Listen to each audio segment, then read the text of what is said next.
Hello, everyone. Thanks for listening to Wake Up, Look Up, a podcast where we connect events happening in real time to the gospel of Jesus Christ. I'm Zach Wyrock, and this episode is about Oklahoma Bible, and we're asking the question, would religion in public schools be harmful?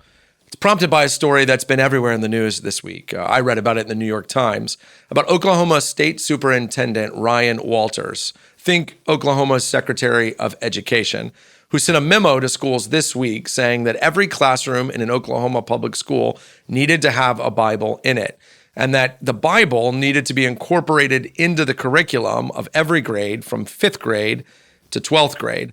And Ryan Walters' argument is pretty simple. He says the Bible is in many ways the foundational document for Western civilization, and that any education that omits it is an education that is not fully forming students to participate in a civilization that in large part gets its ethical bearings from the Bible. But it is part of a larger national movement among conservatives to connect the Bible and even evangelical Christianity to public education. Louisiana, for example, recently said that every classroom in its state needed to have a copy of the Ten Commandments. And that's, again, another example of seeking to connect Christianity to public schools. And this is getting what you might imagine is the automatic backlash of groups that are designed to watch out for church and state relationships. The argument goes that public schools should not be a place where religion is being taught, that if religion is taught in the public schools, it actually becomes an endorsement, so that what Ryan Walters is doing is making it so that the message students will receive is that Oklahoma is a Christian state, that they themselves should be Christians. The argument goes that schools should be neutral spaces where math, science, reading, writing are taught, not religion. The thing is, though, I'm not sure that's true. For a long time now, schools have been incubators of the secular worldview. You go to a public school today, I can tell you this as a parent with kids in public school, you go to a public school today, just to walk down the hallway will show you a math teacher with a gay pride flag in his window. Now, what does the gay pride flag have to do with math? Nothing. That guy's job is to teach math. That's what our tax dollars pay him to do. That's what the mandate the state has given him to do is. The gay pride flag is in the window because he is sharing his worldview.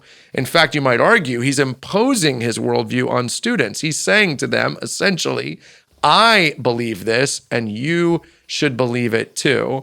You see, the idea that has been communicated to evangelical Christians is that we live in a pluralistic society. Everybody gets a seat at the table. The public schools are melting pots full of Buddhist students, Hindu students, atheist students, Jewish students, Christian students, and everybody gets a seat at the table. The problem with that, though, is in the schools, there's one seat that is bigger than all the other seats. That's the seat of the teacher.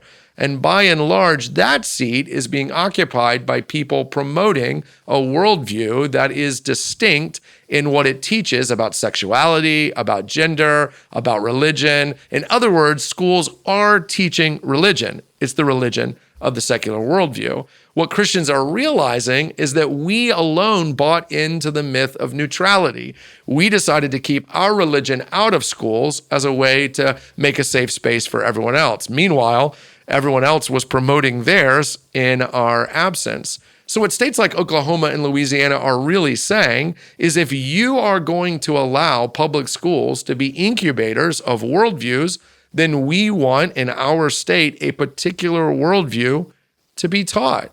Because what's the difference between a math teacher hanging a gay pride flag in his window or hanging the Ten Commandments in his window? What's the difference in a curriculum that is teaching the acceptance of the homosexual lifestyle versus a curriculum that roots the importance of the Bible in Western civilization? There isn't one.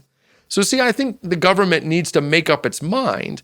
Either A, schools really are places for teaching math and science and reading and writing, and we should keep all worldviews and religions out of them, out of the teachers' windows, out of the curriculum. In that case, that prohibition would apply to everyone and everything. Or if we decide that schools are going to be places where worldviews are being promoted, then I think Christians in states like Oklahoma and Louisiana and in communities across the country have the right to say, in this community, what we want hanging in the window is something different. I'm comfortable with either expression, but as a Christian, what I do expect is consistency. Hey, thanks for watching this video. Make sure you hit like and subscribe to get future content from Wake Up Look Up and from Christ Community Chapel. And while you're here, check out the other videos we have available.